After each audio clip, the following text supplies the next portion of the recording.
बिस्मिल्लाहिर्रहमानिर्रहीम। अस्सलाम वालेकुम। मैं समी इब्राहिम और आप हमारा सोशल मीडिया देख रहे हैं। अमेरिका से जो ख़बरें आ रही हैं तो एक हर आदमी परेशान है।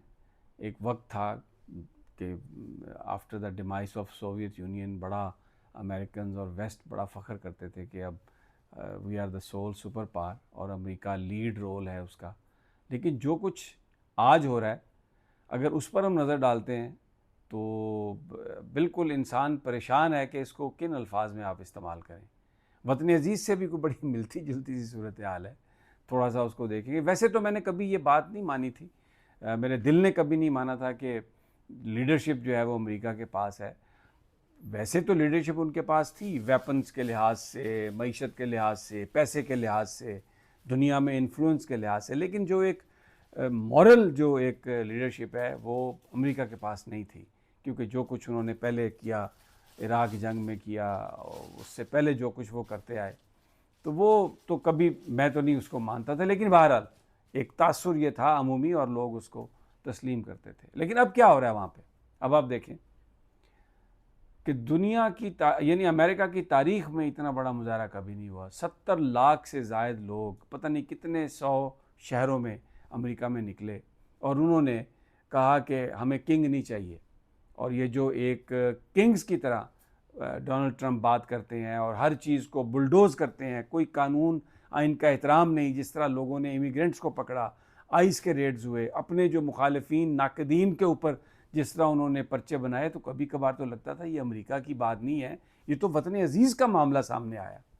लेकिन जिस तरीके से डोनाल्ड ट्रंप ने उन तमाम चीज़ों को हैंडल किया, अब ये जो प्रोटेस्ट था इसके जवाब में जो एक वीडियो रिलीज़ की, एआई जनरेटेड, ताज पहन कर बैठे हैं जहाज़ में और नीचे मुजाहिरीन को देख रहे हैं और उन पर कचरा फेंक रहे हैं, उन पर गोबर फेंक रहे हैं। ये रिस्पांस था उनका, डोनाल्ड ट्रंप का, अपने नाकदीन पर, उन अपने अमरीकी शहरियों पर जो 7 मिलियन से ज़्यादा, 70 लाख से ज़्यादा लोग निकले बाहर।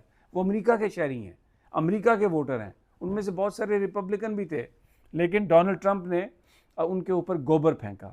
फिर उसके बाद रवैया देख लें। अभी जो वाइट हाउस की जो तर्जमान है, उसने एक रिपोर्टर के साथ क्या जवाब दिया।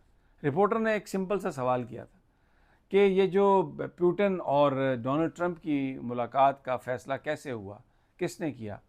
तो आगे से उन्होंने ये जवाब दिया, वाइट हाउस की तर्जमान ने उस सहाफ़ी को, कि आपकी अम्मा ने। अब आप मुझे बताइए, ये जवाब है? ये मुझे बताएं ये कौन सी अखलाकियात है। तो वो मुझे अपने दोस्त सईद काजी की बात याद आ रही है।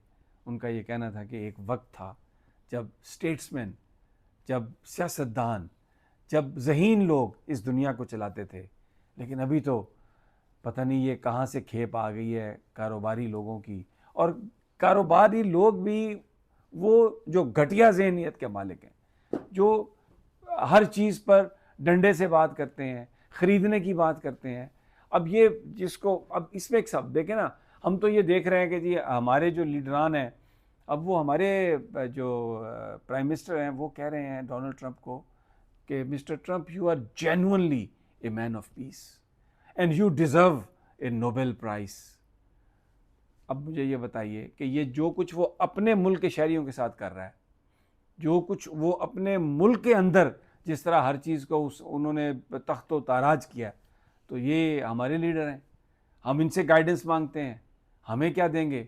वहाँ पर भी अगर अब मैं कंपैरिजन करता हूँ तो मुझे तो समझ नहीं आती। वहाँ पर भी जो मुखालिफिन थे उनके ऊपर जिस तरीके से डोनाल्ड ट्रंप पर्चे उनके ऊपर किए हैं, उनको इंडाइट किया है, और फिर जिस तरह इमिग्रेंट्स पर जो क्रैकडाउन किया है, और जो अभी आप ये देखें, एलान मस्क उसका दोस्त था, इलेक्शन जीतने के लिए उसको इस्तेमाल किया, उसके बाद उसके साथ लड़ाई हो गई।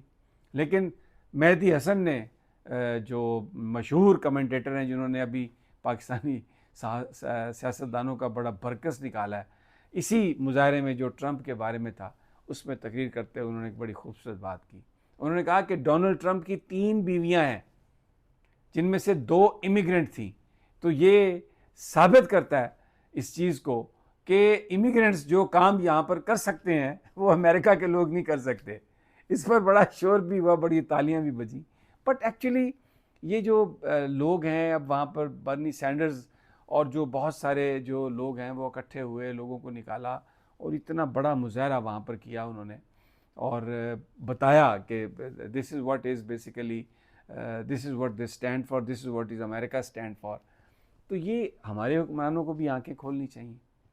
हमें भी थोड़ा सा ये जो इतनी हम डोनाल्ड ट्रंप की तारीफ़, वो गैलो, मैं वो अल्फाज दोहराना नहीं चाहता जो गैलोवे ने हमारे मोहतरम वज़ीर-ए-आज़म के बारे में किया है, क्योंकि बहरहाल हमारा वज़ीर-ए-आज़म है, चाहे फॉर्म 47 से ही है, लेकिन इस वक्त है तो वज़ीर-ए-आज़म, ऑफिस में या पाकिस्तान को बाहर रिप्रेजेंट करता है। तो मेरा दिल नहीं खुश होता इस बात पर कि उनके बारे में कोई बात करे, लेकिन वो खुद ये मौका अगर दें तो फिर दुनिया तो बात करेगी। बहरहाल ये एक डेवलपमेंट है, but it is leading to something. ये ऐसा नहीं होगा कि इसी तरह you can get away with that, ऐसा नहीं होगा। हमारे अभी वतन अजीज़ में जैसे लोगों के साथ, अपने मुखालिफिन के साथ सलूक किया जाता है, तो ये ऐसा लग रहा है कि ये फिनोमेना पूरी दुनिया में ये फैल गया।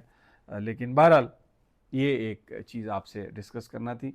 दूसरा, जो KPK के वज़ीर आला हैं, उनकी आज जो दरख्वास्त थी उसकी समाअत हुई इस्लामाबाद हाई कोर्ट में कि उनको मिलने दिया जाए, इमरान खान से मिलने दिया जाए, उन्होंने मशवरा करना। इतराज़ात के साथ ये दरख्वास्त लगाई गई थी, तो जस्टिस अरबाब मोहम्मद ताहिर ने वो इतराज़ात दूर किए। 23 तारीख को उन्होंने IG को, सुपरिटेंडेंट जेल अडयाला को, सेक्रेटरी दाखिला पंजाब को और वफाकी सेक्रेटरी दाखिला को तलब कर लिया है और इस मामले पे वो बात करेंगे। लेकिन मैं एक बात यहाँ पर करना चाहता हूँ, ये बहुत अच्छा जेस्चर दिया वज़ीर-ए-आज़म ने कि आपने KPK के जो नौ मुंतखब वज़ीर आला हैं उनसे आपको फ़ोन किया, मुबारकबाद दी, अच्छा काम किया, करना चाहिए था ये। और सुहेल अफरीदी ने बहुत अच्छा काम किया, उससे उनसे भी बढ़कर, कि उन्होंने, हालांकि सुहेल अफरीदी की पार्टी ये जो इस वक्त हुकूमत है इसको लेजिटिमेट हुकूमत नहीं समझती, क्योंकि वो ये समझते ये उनका हक था, उनसे छीन लिया गया था, जाली रिज़ल्ट्स दिए गए और उनके बाद वो वज़ीर आज़म बन गए। लेकिन उन्होंने उनका शुक्रिया अदा किया कि आपने मुझे फ़ोन किया और मुझे मुबारकबाद दी, लेकिन साथ उन्होंने कहा कि मुझे खान साहब से मिलना। अब इस पर बहुत बात हो रही है, बहुत ज़्यादा जो है हुकूमती सहाफ़ी बात कर रहे हैं कि सुहेल अफरीदी को चले आना चाहिए था मीटिंग में और ये शर्त नहीं लगानी चाहिए थी और ये बहुत गलत किया, उनको सूबे का खतरा नहीं है, उनको फ़िक्र, और वो कह रहे हैं जी बस मैंने एक बंदे से मिलना है। किस कदर ये गलत आर्गूमेंट है। कितना अच्छा होता अगर एक मुलाकात की इजाज़त शहबाज शरीफ साहब मरीम साहबा से दिलवा देते। अच्छा, मैं अभी भी ये समझता हूँ कि शहबाज शरीफ साहब का दिल होगा कि इमरान खान साहब से उनकी मुलाकात हो जाए, और ये जो उन्होंने कहा ना मैं पूछ के बताता हूँ, तो उन्होंने पूछा होगा। लेकिन मुझे ये लगता है कि जिस तरह मरीम अभी हावी है ना, उन्होंने कोई इतना ज़्यादा अपने चचा की बात को अहमियत नहीं दी होगी।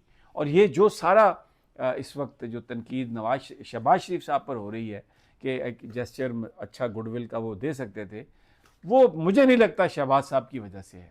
मुझे लगता है कि उसकी बुनियादी वजह जो एक पॉलिसी है मरीम नवाज़ साहबा की, बिल्कुल एक डिक्टेटर की तरह वो डील करती हैं, तो मुझे लगता है कि ये शायद उसकी वजह से होगा। बहरहाल और भी बहुत सारे इश्यूज़ हैं, अगली वीडियो में इंशाल्लाह आपसे बात होगी। अभी तक इजाज़त दीजिए, अल्लाह ने।